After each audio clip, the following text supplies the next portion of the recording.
तो hey guys, welcome back to my YouTube channel unique coaching centre. तो कैसे हैं आप लोग? आशा करता हूं कि आप लोग बहुत बढ़िया होंगे। आज हम आप लोगों को हिंदी में जो है एक कहानी लेकर के आए हैं, दो बैलों की कथा। क्या? दो बैलों की कथा। तो चलिए हम इस कहानी को पढ़ते हैं। तो चलिए हम यहाँ पर जो हम पीडीएफ कहीं और से लेकर आए हैं, चलिए हम देखते हैं, यहाँ पर पढ़ते हैं। झूरी के पास दो बैल थे। क्या? झूरी के पास दो बैल थे। उनके नाम थे हीरा और मोती। क्या नाम था? हीरा और मोती। दोनों में बहुत प्यार था, यानी दोनों बहुत मिलजुल कर रहते थे।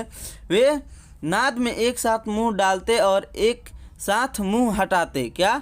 वो एक साथ ही खाना खाते थे और एक ही साथ जो है अलग करते थे। झूरी भी उनके चारे पानी का बड़ा ध्यान रखता था। क्या? जो उनका मालिक था झूरी, वो भी उनके चारे पानी का बहुत ज़्यादा ध्यान रखता था। वह कभी भी उन्हें मारता पीटता नहीं था। क्या? उन्हें वो कभी भी नहीं मारता था। इस कारण दोनों बैलों में भी झूरी को बहुत प्यार करते थे। यानी वो जो दोनों बैल थे वो अपने मालिक को भी बहुत ज़्यादा प्यार करते थे। तो चलिए हम आगे देखते हैं। अब एक बार झूरी की पत्नी का भाई गया, यानी झूरी के जो पत्नी थी उसका भाई का नाम था गया। क्या नाम था? गया।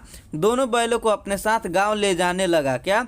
गांव ले जाने के लिए आया था, ले जाने लगा। बैलों को बड़ा आश्चर्य हुआ कि उन्हें गया क्यों और कहाँ लिए जा रहा है। यानी कि बैल जो है वो सोचने लगे, आश्चर्यचकित हुए कि ये क्या, गया हमें कहाँ ले जा रहा है। रास्ते में उन्होंने उसे बहुत तंग किया। क्या? यानी वह चल रहे थे, इसीलिए वो रास्ते में जब गया उन्हें लेकर जा रहा था तो उन्हें उसको बहुत ज़्यादा ये लोगों ने तंग किया। इधर उधर भागने लगे, ऐसे वैसे करने लगे जिससे गया इन्हें छोड़ दे। मोती बाएं भागता तो हीरा दाएं। क्या? मोती कभी दाएं भागता और हीरा कभी बाएं भागता था। किसी प्रकार दोनों को लेकर गया अपने घर पहुंचा। क्या? गया किसी तरह भी इन्हें अपने घर लेकर के पहुंच गया। घर पहुँच कर गया ने उनके सामने रूखा सूखा भूसा डाल दिया। क्या? रूखा सूखा भूसा डाल दिया, यानी घास नहीं डाला, रूखा सूखा भूसा डाल दिया, जिसे दोनों बैलों ने छुआ तक नहीं। यानी कि दोनों बैल जो है हरे भरे घास खाते थे, अब वहाँ पर रूखा सूखा मिला तो ये लोग कैसे खा ले, इसीलिए इन्होंने ने उसे खाया ही नहीं। रात होने पर बैलों ने वहाँ से भाग जाने का निश्चय किया। क्या? बैलों ने रात होने में वहाँ से भागने का बनाया कि हम लोग रात को भाग जाएंगे। उन्होंने जोर लगाकर रस्सियाँ तोड़ डाली और भाग निकले। क्या? रस्सी को तोड़ करके वहाँ से भाग गए। सुबह उठकर जब झूरी ने उन्हें थान पर खड़े देखा तो सब कुछ समझ गया।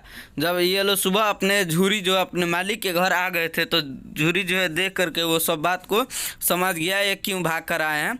वह प्यार से उन पर हाथ फेरने लगा, यानी उसे सहलाने लगा। लेकिन झूरी की पत्नी जल भून गई, यानी कि वो पूरी गुस्सी हो गई। उसने उनके सामने रूखा सूखा भूसा डाल दिया। क्या? वो फिर उन बैलों के सामने जो झूरी के पत्नी है रूखा सूखा भूसा डाल दिया, क्योंकि उसके भाई के घर से ये भाग करके आए थे, यहाँ कि उसके घर से ये भाग करके आए थे। फिर भी वे खुश थे। अगले दिन गया फिर आया। फिर अगले दिन जो है झूरी के जो पत्नी का भाई था वो आया। इस बार वह बैलों को गाड़ी में जोत कर ले गया। क्या? बैलों को जो है टायर में यानी गाड़ी में जो है जोत करके इनको ले गया कि कहीं भागे ना। चला। रास्ते में मोती की इच्छा हुई कि वह गाड़ी को गड्ढे में ढकेल दे। क्या? रास्ते में मोती को क्या इच्छा हुई कि गाड़ी को हम लोग गड्ढे में ही ढकेल देते हैं। पर हीरा समझदार था। क्या? हीरा समझदार था, उसने गाड़ी संभाल ली और वे जैसे तैसे गया के घर पहुँचे। अब गया ने उनसे बहुत सख्त काम लेना शुरू किया। वह उन्हें दिन भर हल में जोतता और जब तक उन्हें मारता पीटता वे लाचार निगाहों से एक दूसरे को देखते। गया के घर में एक छोटी सी लड़की रहती थी। क्या? गया घर में एक छोटी सी लड़की रहती थी। वह रात को चुपके से इन्हें रोटी खिलाती थी। क्या? रोटी खिलाती थी। दोनों बैल उसके प्यार के आगे अपना अपमान भूल जाते। एक दिन मोती रस्सी तोड़ने का प्रयास कर रहा था। क्या? एक दिन मोती जो है रस्सी तोड़ने का प्रयास कर रहा था कि वह लड़की वहाँ आई और उसने दोनों बैलों को खोल दिया। क्या किया? दोनों बैलों को खोल दिया। दोनों वहाँ से भाग निकले। थोड़ी देर बाद जब गया को पता चला तो वह भी उनके पीछे दौड़ा, पर उन्हें पकड़ न सका। अब हीरा और मोती आज़ाद थे। क्या थे? अब आज़ाद हो गए थे। रास्ते में उन्हें एक सांड मिला। वह उनकी ओर लपका तो हीरा मोती के होश उड़ गए। भागना बेकार था, इसीलिए दोनों ने साहस से काम लिया। सांड ने जब हीरा पर वार किया तब मोती ने उस पर पीछे से सींगों से चोट की। सांड घबराया, वह किसी एक को तो मारकर कचूमर निकाल देता, पर यहाँ तो दो थे। वह भागने लगा। क्या हुआ? सांड भाग गया वहाँ से। मोती कुछ दूर उसके पीछे दौड़ा, पर हीरा ने उसे दूर न जाने दिया। दोनों अब बड़े प्रसन्न थे। आगे चले तो मटर का खेत दिखाई दिया। भूख तो लग ही रही थी। हरी हरी मटर देखकर उनकी भूख और भी तेज हो गई। वे खेत में घुस गए और मटर खाने लगे। अभी पेट भरा भी न था कि खेत के रखवाले ने उन्हें चारों ओर से घेर लिया और कांजी हाउस में बंद कर दिया। हीरा और मोती ने देखा कि कांजी हाउस में और भी कई जानवर बंद थे। अब जिनको जो है कांजी हाउस नहीं मालूम है, हम उनको बता दें कि कांजी हाउस जो है क्या कहते हैं, ढाट को कहते हैं। यानी कांजी हाउस में जिनके खेत में जो माल जाल जो चर गया रहता है, यानी कि जो जानवर चरे हुए होते हैं, उनको पकड़ करके खेतवा क्या करते हैं, कांजी हाउस में बंद कर देते हैं। और कांजी हाउस वाले से 400-500 यानी जिस हिसाब से रुपए लेते हैं, उसी हिसाब से जिनका माल जाल रहता है वो जाता है अपने जानवर को छुड़ाने के लिए, तो उतना रुपया उनको क्या होता है, देना पड़ता है। यानी कि खेतवार अपना नुकसान लेकर के कांजी हाउस वाले से चला जाता है, लेकिन जब वो जो पशु वाला आता है उनको उतना रुपया देना पड़ता है। उतना नहीं बल्कि उनसे थोड़ा सा, जितना दिन वहाँ पर उनका माल जाल रहता है उसका रेंट लगा करके ज़्यादा रुपया उनसे ले लिया जाता है। इसी को हम लोग कांजी हाउस कहते हैं। भी कई जानवर बंद थे। यहाँ कहाँ आप फंसे, उन्होंने सोचा। क्या सोचा उन्होंने? यहाँ कहाँ आप फंसे। रात हुई। मोती ने हीरा से कहा। क्या रात हो गई? तो मोती ने हीरा से क्या कहा, अगर दीवार तोड़ दी जाए तो बाहर निकलना आसान हो जाएगा। क्या? अगर दीवार तोड़ दी जाए तो बाहर निकलना आसान हो जाएगा। उसने सींगों से दीवार गिराने का प्रयत्न किया। क्या? दीवार गिराने का बहुत ज़्यादा प्रयास किया। 2-4 चोटों में ही थोड़ी सी दीवार गिर गई।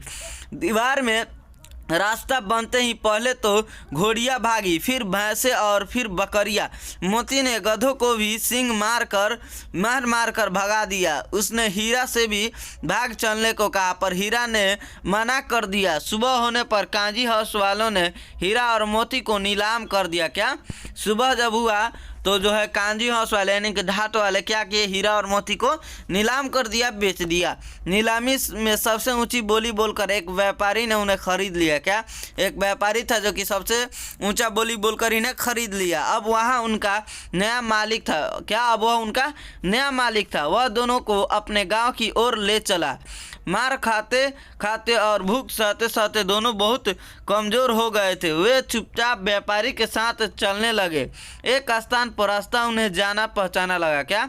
एक जगह उन्हें रास्ता जो है जाना पहचाना लगा, तो न जाने कहाँ से उनमें दम आ गई। वे दोनों तेज़ी से भागे आगे बैल, पीछे पीछे व्यापारी। यानी वो दोनों वहाँ से भागने चल दिए। आगे ये भाग रहे थे और पीछे जो है व्यापारी भाग रहा था।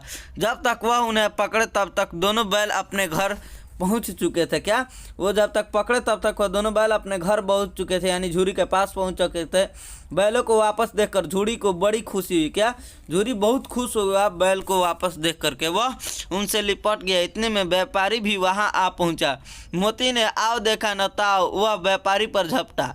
यानी कुछ भी नहीं देखा मोती ने और व्यापारी पर जो है झपटा मार दिया। व्यापारी जान बचाकर वहां से भागा।